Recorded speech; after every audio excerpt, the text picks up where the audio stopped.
నేను ఇక్కడికి వస్తానని, నేను ఇక్కడికి వచ్చి ఈ జరిగిన విషయాలని ప్రజలకు చెప్తానని, చెప్పకూడదు అని చంద్రబాబు నాయుడు గారు ఎంత దారుణమైన స్థాయి అయిపోయాడు అంటే, వక్రీకరించేందుకు, అప్పుడో పట్టించేందుకు పేషెంట్లను కూడా నేను రాకముందే కొంతమంది పేషెంట్లను కూడా ఇక్కడ డిస్ట్రిక్ట్ చేసే కార్యక్రమాలు కూడా చేశాడు. అంత దారుణమైన పరిస్థితి మీరు అంతా సాక్షి. పేషెంట్ చాలా మంది మేము పోము, మా పరిస్థితి ఇంకా బాగలేదు, మమ్మల్ని ఎక్కడికి పంపిస్తామన్నారు, మేము ఎందుకు పోవాలి అని చెప్పి తీసుకుని హాస్పిటల్లో ఉండిపోయినారు. అన్ని వివాదాలు. ఈ వివాదాలు దేనికి? వైఎస్ఆర్ కాంగ్రెస్ పార్టీ నాయకుల్ని తొక్కటానికి వివాదాలు, వారి మీద కేసులు పెట్టడానికి వివాదాలు. వివాదాలు సృష్టించిన ఎవరు?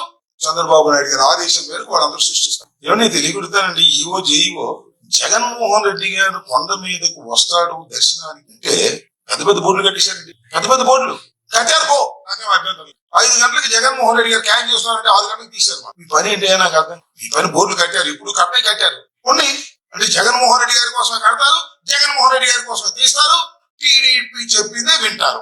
మనం చేస్తున్నాం. ఆ పవిత్రమైన కొండ మీద పనిచేసే వారు రాజకీయాలకు అతీతంగా పనిచేయగలిగినప్పుడు మంచి జరుగుతుంది. బిఆర్ నాయుడు గారు ఆయన ఒక మాట అన్నాడు, గుర్తుందా మీకు? జగన్మోహన్ రెడ్డి గారు ముఖ్యమంత్రిగా ఉన్నంత కాలం ఈ కొండ మీదకి రాలేదు. అంటే ఏంటి? భక్తి దైవం మీద లేదు, కషి ఉంది మా మీద, వైసీపీ మీద కషి ఉంది. ఆయనకున్నటువంటి TV5 ఛానల్లో మా మీద కథనాల మీద కథనాలు, చంద్రబాబు నాయుడు గారి మీద పుంఖాలుగా పాజిటివ్ కథనాలు. దీనికోసమే నీకు ఇచ్చింది. నువ్వేం సేవ చేస్తావు? ఏదో ఇంటర్వ్యూలో అంటున్నాడు జగన్మోహన్ రెడ్డి లోపలికి ఇది బయటకు పోరాడు. ఎందుకు? నీకు దైవ సన్నిధి కోసం నీకు ఇచ్చారు కదా, అది చేయలేదు. టోకెన్లు జారీ విషయంలో 6 ప్రాణాలు కోల్పోవంటే ఇది మానవ తప్పిదమని మనవి చేస్తున్నాం. మీ అశ్రద్ధ అని మనవి చేస్తున్నాం. ఇది చంద్రబాబు నాయుడు గారి ప్రభుత్వ వైఫల్యం వల్లనే 6 మరణించారు, చాలా మంది ఆసుపత్రి. ఈ దుర్మార్గం కాదా? కొండ మీద వివాదాలు సృష్టించి రాజకీయంగా వైఎస్ఆర్ కాంగ్రెస్ పార్టీని అణచటం కోసం భగవంతుణ్ణి అడ్డం పెట్టుకోవాలని బిఆర్ నాయుడు గారు, ఈఓ గారు, జేఈఓ గారు ప్రయత్నం చేశారే తప్ప భక్తులకు సేవ చెయ్యాలనేటువంటి దృక్పథం ఎప్పుడూ లేదు. ఒకసారి పరిశీలించుకోవాలి. ఇంత దుర్మార్గంగా మీరు వ్యవహరించారు కాబట్టి ఇవాళ ఈ సంఘటన, ఇప్పుడు జరగనటువంటి సంఘటన, జరగకూడని సంఘటన జరిగింది. అదేంటండి? ముఖ్యమంత్రి గారు ఏమంటారండి? చాలా ఆవేశపడిపోయాడు. అధికారులు గర్జించాడట, ఏమంటే తెలుసుకున్నాడంట. ఎందుకనే డ్రామాలు?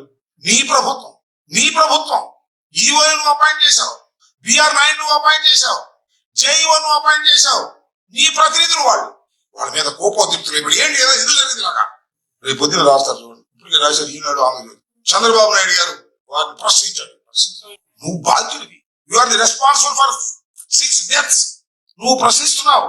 ఇది ఒక ట్రిక్, మోడస్ ఆపరండి.